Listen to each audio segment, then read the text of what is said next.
Welcome to Burlap Teachers. Enjoy the video. You begin by stabilizing the environment and display.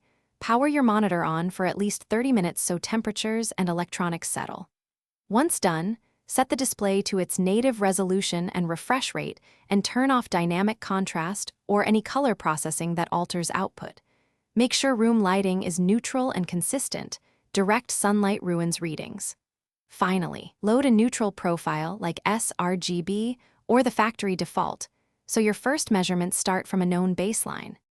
You now gather measurements using a colorimeter or spectrometer. Place the device flat against the screen and follow alignment cues. Next, run your calibration software and select practical targets, usually 6500 K white point, gamma 2, and about 120 CD per square meter for normal rooms, because these targets balance shadow detail and highlight headroom.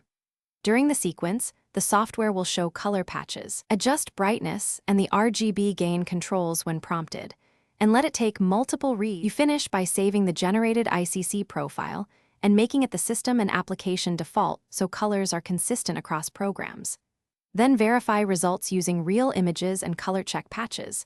Compare the before and after look to ensure improved neutrality and shadow detail. If colors still look off, rerun calibration. Confirm the calibrator sensor is clean and not expired. Check that ambient light hasn't changed, swap the display cable, and inspect your GPU color/output settings. Often a quick fix resolves persistent mismatches.